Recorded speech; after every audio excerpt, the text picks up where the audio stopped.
warahmatullahi wabarakatuh. Salam sejahtera buat kita semua. Selamat sore.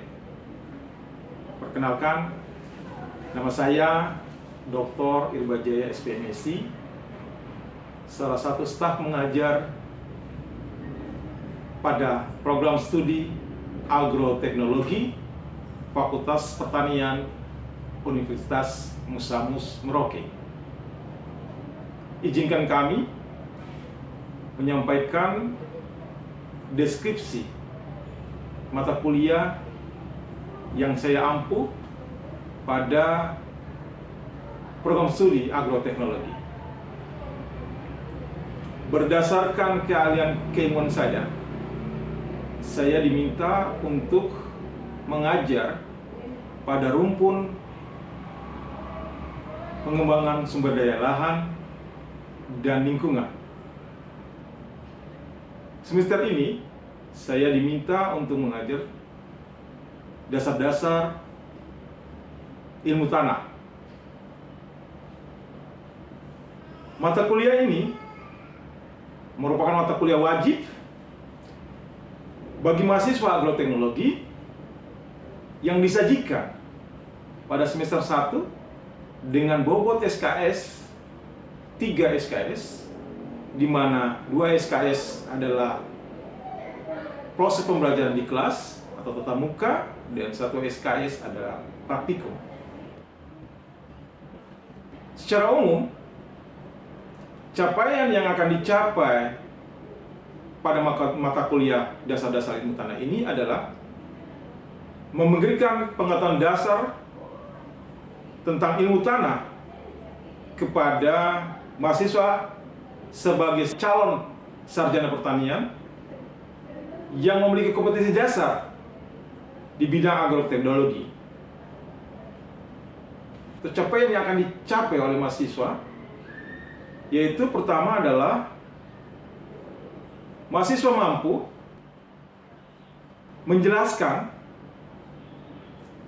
tentang ruang lingkup dasar-dasar ilmu tanah, konsep tanah di bidang pertanian, faktor-faktor penyusun tanah, dan proses pembentukan tanah. Selanjutnya, capaian selanjutnya adalah mahasiswa diharapkan mampu menjelaskan sifat ciri tanah, baik fisik, kimia, maupun biologi. Mampu menjelaskan peranan mineral tanah, mampu menjelaskan peranan bahan organik di dalam tanah. Selanjutnya, capaian yang akan dicapai adalah mahasiswa mampu menjelaskan konsep air dalam tanah dan peranannya bagi tanaman. Capaian ke-8, mampu menjelaskan klasifikasi tanah dan survei tanah dan evaluasi lahan. Dan terakhir, diharapkan mampu menjelaskan perbaikan atau remediasi lahan akibat adanya degradasi atau kerusakan tanah. Perkuliahan ini didesain dengan pendekatan student-centered learning, menggunakan metode ceramah, diskusi, penugasan, praktikum di lapangan atau mini ration. Penilaian meliputi 1. Partisipasi kuliah, di mana berbobot 10%, tugas persentase hasil praktikum berbobot 25%, UTS 30%, dan UAS 35%. Jadi total semuanya adalah 100%. Demikian penyampaian kami. Untuk selanjutnya dapat melihat proses pembelajaran di kelas yang dapat disajikan sebagai berikut. Terima kasih.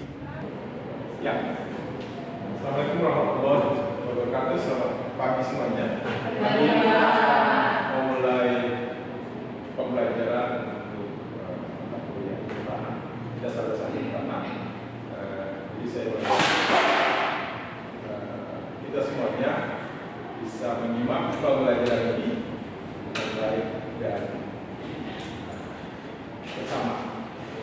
Sebelum kita memulai mata kuliah ini, ada beberapa catatan yang harus kita lihat bersama untuk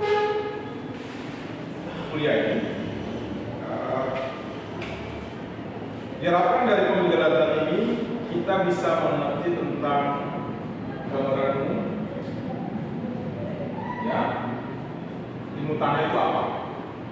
Ya. Yang kedua, kita juga akan bisa tahu tentang batasan penelitian tujuan dari sendiri dasar-dasar ilmu tanah.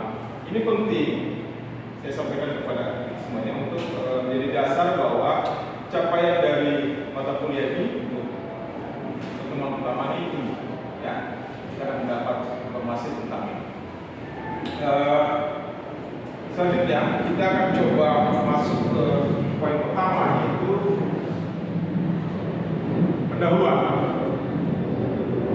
Gambaran umum ruang lingkup dasar-dasar ilmu tanah. Ya, jadi supaya kita jelas apa itu dasar-dasar ilmu tanah mata kuliah ini. Mata kuliah ini adalah mata kuliah yang mempelajari tentang proses-proses pembentukan dan faktor pembentuk tanah, morfologi dasar tanah serta dari peristilaan.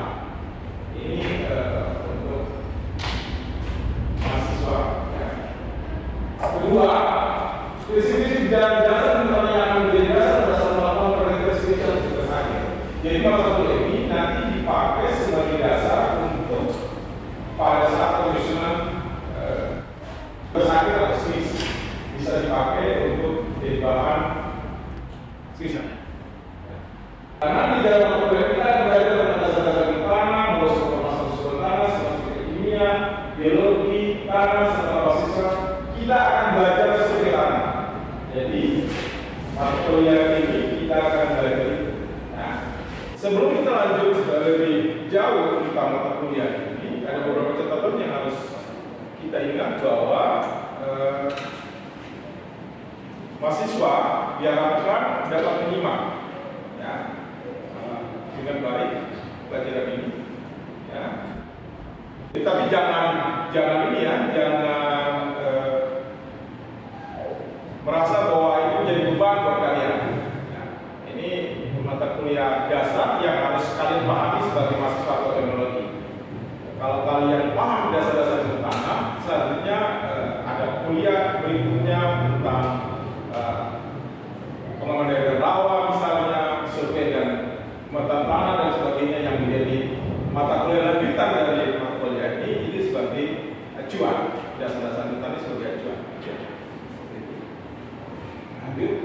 Tujuan dari pembelajaran ini kita memberikan konsep dasar dan hubungan tanah dan lahan, karakteristik dan proses yang terjadi pada tanah dan lahan, kesuburan tanah, tempat tanah, hubungan tanah dan air, hubungan karakteristik tanah dan lahan dengan ragam jenis tanah.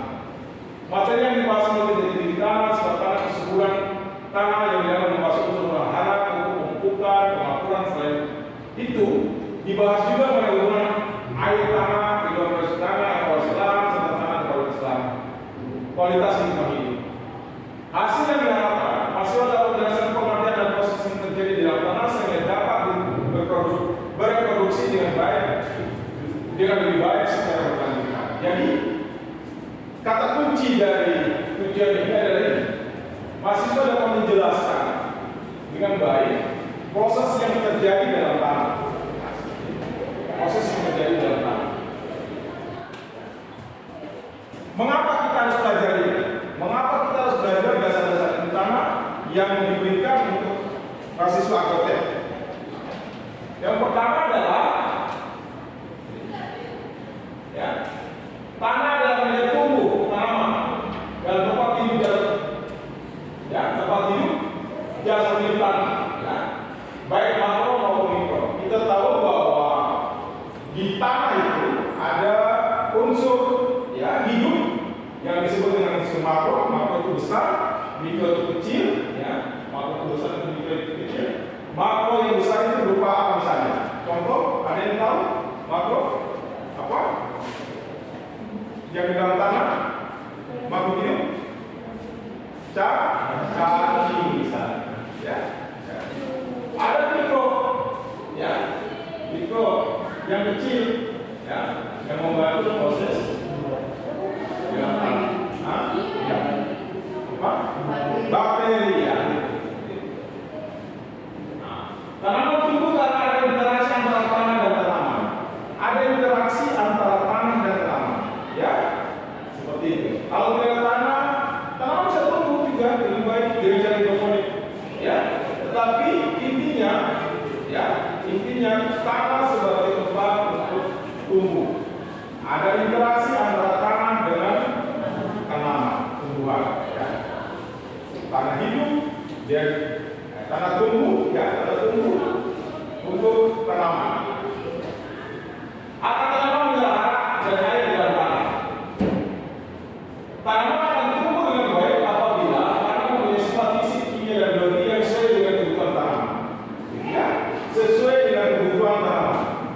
Sama dengan manusia. Manusia akan hidup dengan baik kalau, ya, dia memperoleh asupan makanan yang baik.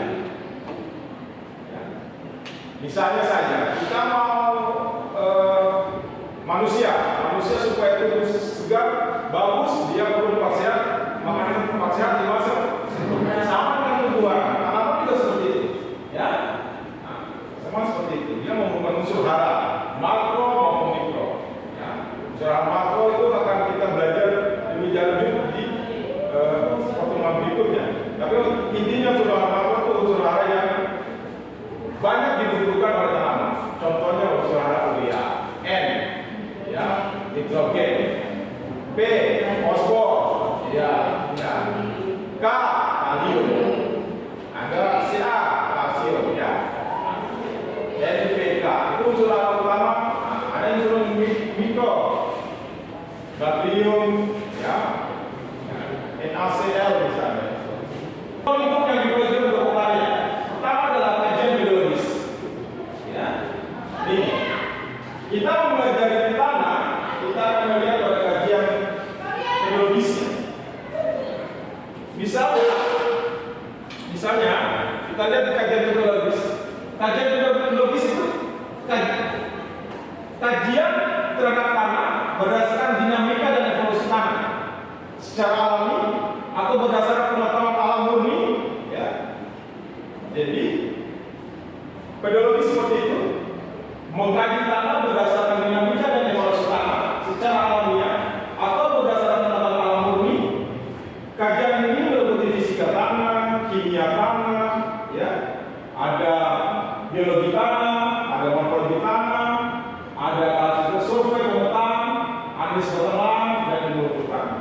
Itu masuk di kajian biologis. Ya. Bahasa lainnya adalah kajian biologis itu ilmu yang mempelajari tanah secara utuh sebagai tubuh alam. Utuh, kita memandang tanah sebagai sesuatu yang utuh. Ada namanya kajian edapologis. Ya. Kalau edapologis itu mengkaji tanah berdasarkan peranannya. Berdasarkan peranannya sebagai media tumbuh tanaman. Kalau tadi itu mengkaji biologis itu mengkaji tanah sebagai tubuh alami, sekarang itu sebagai media tumbuh tanaman. Ya, sebagai media tumbuh tanaman. Dia subur atau tidak? Itu sudah lulus sarana ada tidak? Itu kita kajian edapologis. Bagaimana kita memberi pupuk di dia? Kata kuncinya adalah edapologis itu ilmu yang mempelajari hubungan tanah, air, dan tanaman secara fisika, kimia, dan biologi. Ya. Definisi tanah. Beberapa definisi tanah yang sebenarnya dimulai dari konteks pendekatan geologi awal akhir abad 19, ya. Tanah adalah lapisan permukaan bumi yang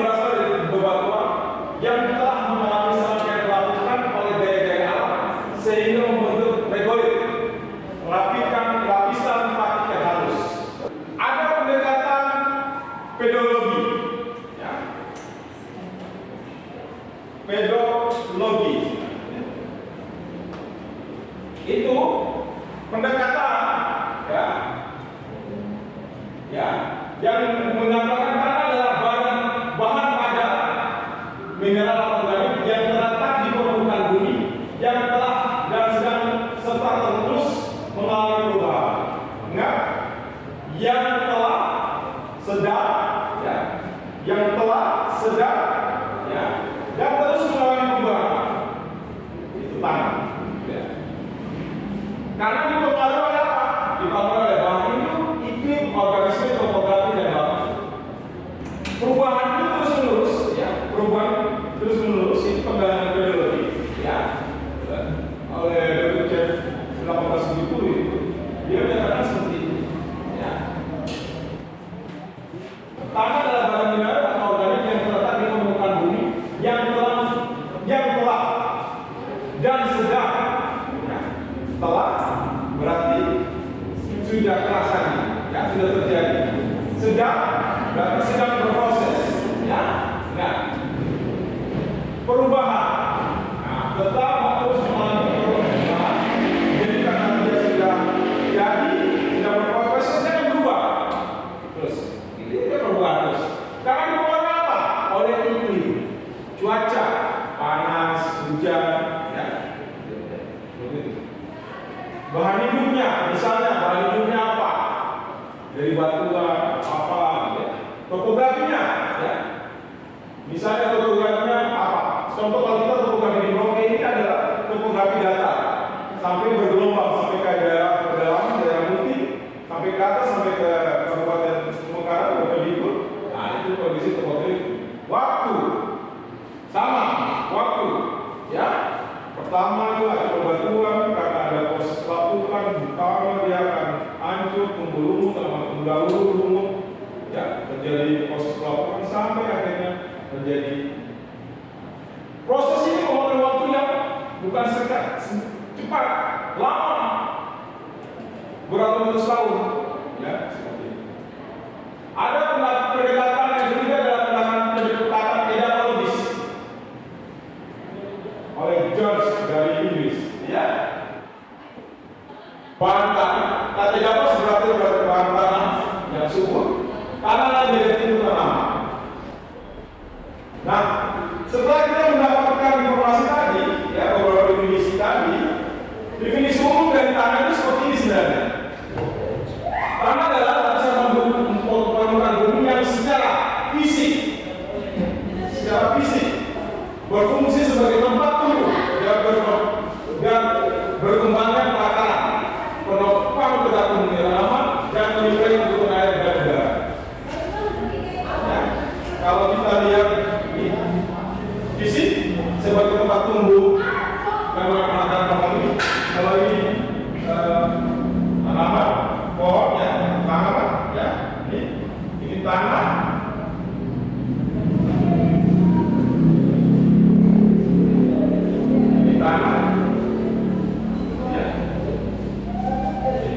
Tanah sebagai tempat tumbuh di sini. Ini bisa tumbuh berkembang, karena dia merupakan tempat tumbuh. Secara fisik berfungsi sebagai tempat tumbuh. Perakaran. Dari kecil bahkan dia akan jadi banyak katanya.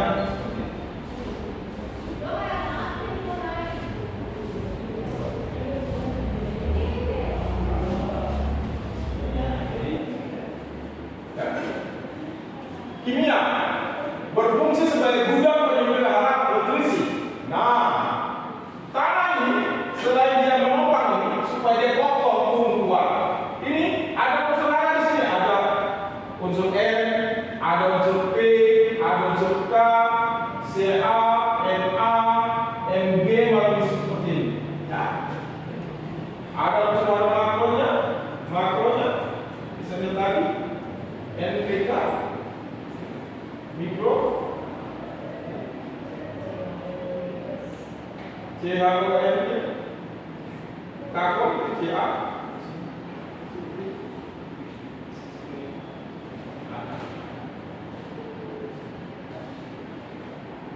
dan yang ketiga adalah biologi, berfungsi sebagai habitat bioorganisme yang berproses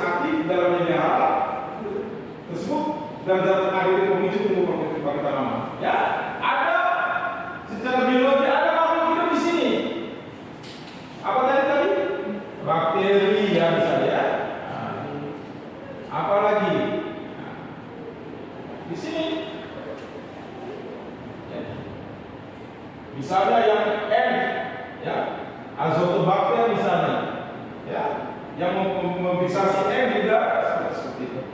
Ada makhluk hidup di dalamnya. Jadi ada tiga. Tanah itu secara umum berfungsi ini, ya, sebagai sifat fisik, berfungsi sebagai tempat tumbuh. Kalau fisik berfungsi sebagai tempat tumbuh. Yang kedua adalah kimiawi, berfungsi sebagai gudang atau penyuplai unsur hara. Ya. Ketiga adalah biologi. Ada makhluk hidup atau mikroorganisme yang merubah, ya, unsur hara yang bisa diserap oleh tanaman. Ya. Jadi fungsi bakteri ini merubah unsur hara tadi supaya bisa diserap oleh tanaman.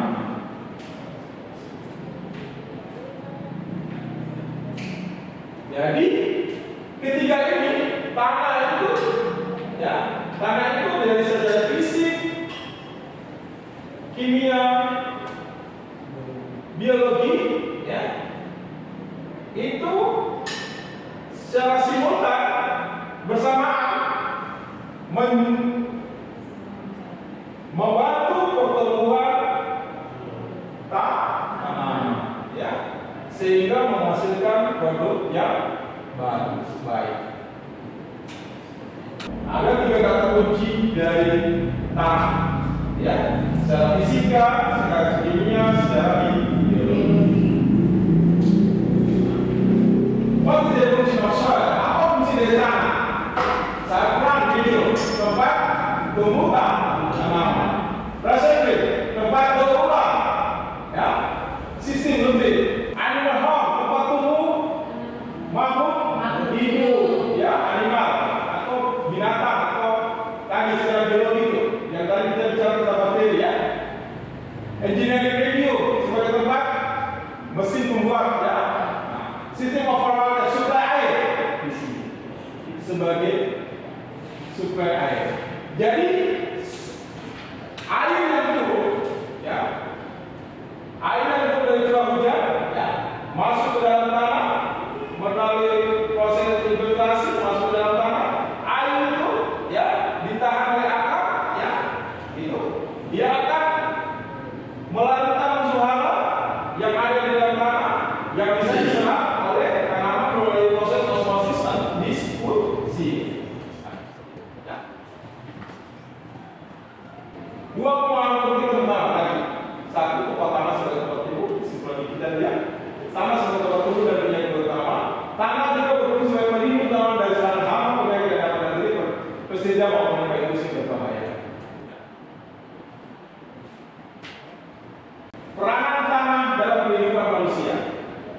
Pertama, tanah punya peran menjaga pertumbuhan tanaman terkait dengan produksi pangan. Jadi, ya, misalnya kalau kita orang pertanian, orang agrotek, khususnya adalah bicara tentang pertumbuhan tanaman, ya, dan produksi. Kita harapkan dari pelajaran ini kita bisa paham bahwa, ya, ini bagaimana tanah bisa menyediakan unsur-unsur hara untuk pertumbuhan tanaman yang kita harapkan menghasilkan produksi yang baik. Fungsinya seperti itu. Tidak mungkin kita mau mengharapkan produksi yang terbaik, tidak mungkin. Ya, toh? Seorang petani itu yang kita harapkan, petani berharap tanamannya tumbuh baik, menghasilkan produksi dan bisa memenuhi kebutuhannya nanti. Tanah berperan untuk mendaur ulang produk limbah yang berasal dari alam dan manusia. Ini, ya, tanah berperan untuk mendaur ulang. Ya, kenapa terjadi proses pelapukan atau pembusukan yang dilakukan di dalam tanah? Oleh apa? Oleh bakteri. Gitu, ya. Misalnya, daun yang hanyut, daun yang gugur, ya, pohon yang tumbang, ya. Kalau tidak ada ini, ya, tidak ada bakteri untuk merubah, ya, limbah yang tadi. Coba dibayangkan berapa banyak kayu yang tidak laku. Jadi proses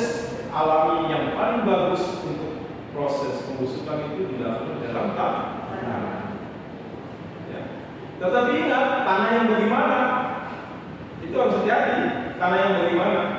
Karena harus jelas tanah yang bagaimana. Karena ada tanah yang sudah tercemar, tidak mungkin dia berapa itu. Tanah apa? Organisme yang tadinya ada dalam tanah sudah mati karena tercemar tanahnya, sehingga proses lapukan mendaur ulang limbah tidak terjadi.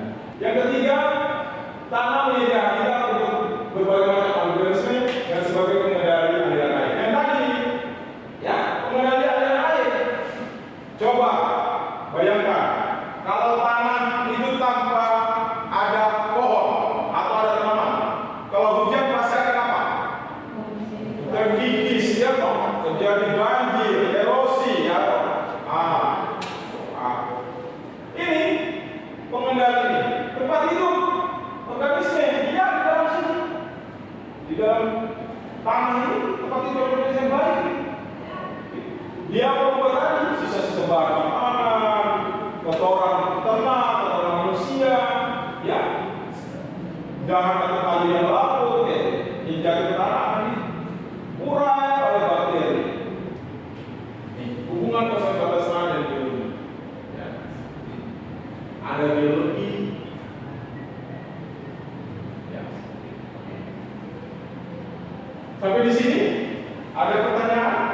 Jadi beberapa kesimpulan yang harus kita ingat adalah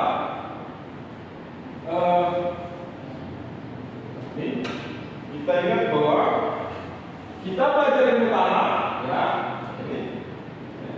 Kita harus ingat bahwa beberapa kesimpulan yang harus kita ambil dari kita belajar ini adalah pertama ini kesimpulan kita bahwa ingat tanah adalah tempat tumbuh dan penyedia kebutuhan tanaman. Ya, ingat. Yang kedua, kesimpulan yang kedua adalah tanah juga berfungsi sebagai pelindung tanaman. Ya, itu kesimpulan kita pada hari ini. Jadi, ada yang mau bertanya? Silakan. Cukup paham? Nanti materinya saya share untuk ke konferen di grup kita, di grup dasar-dasar ilmu tanah. Jadi nanti ada pertanyaan bisa disampaikan. Jadi ingat kata kunci tadi, tanah adalah, ya, kelompok tanah ada tanah sebagai tempat tumbuh dan tanah sebagai pelindung tanaman dan tanah penyakit. Itu kesimpulan kita kuliah pada hari ini. Ya.